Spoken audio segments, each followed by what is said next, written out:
Working as a cop in a rundown coastal town can be a monotonous affair. Most days, I spend my time dealing with petty crimes and domestic disputes, the usual routine of a small-town law enforcement officer. But every once in a while, something comes along that shakes the very core of my belief in the normalcy of our world. It was a cold and foggy night when the first reports came in. Strange noises were echoing across the town, whispers carried on the wind that chilled even the bravest of hearts. I was on duty that night, patrolling the quiet streets, unaware of the terror that awaited me by the sea. I received a call on the radio, reports of disturbances near the old pier. As I approached, the fog grew thicker, obscuring my vision like a shroud. The sound of crashing waves grew louder, a haunting melody that echoed in the darkness. When I arrived at the pier, what I saw sent a chill down my spine. A group of townspeople had gathered, their faces etched with fear and disbelief.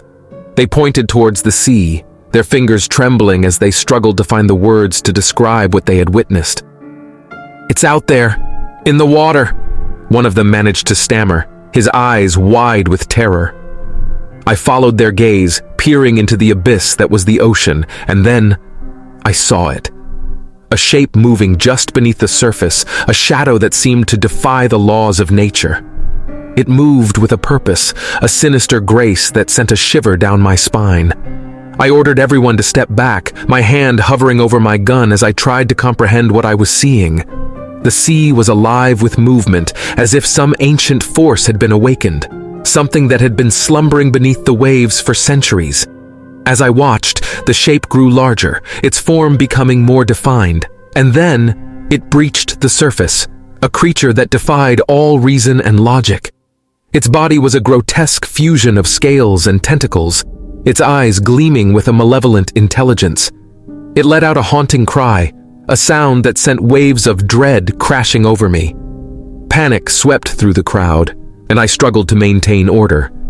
But how do you maintain order in the face of a terror that defies all comprehension? The creature continued its eerie cries, the sound reverberating through the air like a siren's song. I radioed for backup, my voice shaking as I tried to convey the unimaginable sight before me. But even as I spoke, I knew that no amount of backup could prepare us for what was happening. This was beyond anything we had ever encountered, a horror that belonged to the realm of nightmares. The creature's cries grew louder, the sound deafening as it echoed off the water, and then it began to move towards the shore, its massive form looming like a dark omen. The townspeople scattered, fleeing in every direction, their screams mingling with the creature's eerie cries. I drew my gun, my heart pounding as I aimed at the creature. But what could a mere mortal weapon do against a force that seemed to defy the laws of nature? I fired, the shots ringing out in the night, but the creature seemed unfazed, its gaze fixed on me with an intensity that sent a surge of terror through my veins. As the creature approached, a sense of helplessness washed over me. The air grew heavy with an otherworldly energy, a force that seemed to seep into my very being. I felt as if I were being drawn into its gaze, into a realm of darkness and despair. And then, just as it seemed the creature would reach the shore, it stopped. Its cries grew softer, its form shimmering as if it were fading away. And then, with a final, haunting cry, it vanished beneath the waves, leaving behind only ripples on the surface of the water. The town was left in silence, the fog lifting as quickly as it had descended. The pier was deserted, the only evidence of the creature's existence the fading memories of those who had witnessed its terror. In the aftermath, the town was never the same. The sea had shown us that there are forces beyond our understanding, terrors that lurk just beneath the surface of our reality. And as a cop in that rundown coastal town, I knew that I would forever carry the memory of that night. A night when the sea itself had become a vessel for unspeakable horror.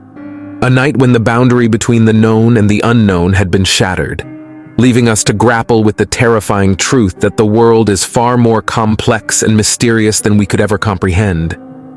Years have passed since that fateful night, and the memory of the creature by the sea still haunts my dreams. The town has moved on, but the scars of that night run deep, a reminder that there are things in this world that defy explanation and reason. I've dedicated my life to uncovering the truth, to finding answers to questions that most dare not ask. As I stand by the shore, gazing out at the ocean that holds so many secrets, I can't help but wonder if the creature was merely a glimpse into a world that exists just beyond our perception. A world of darkness and wonder, of horrors and marvels that we may never fully understand. And though the memory of that night will forever be etched in my mind, I continue to patrol these streets, ready to confront whatever terrors the sea may bring forth once again. The sea is a realm of mystery and uncertainty, a vast expanse that hides secrets beyond our wildest imagination. And as a cop in this coastal town, I've come to realize that the terror by the sea is just a reminder of how small we are in the face of forces that defy our understanding.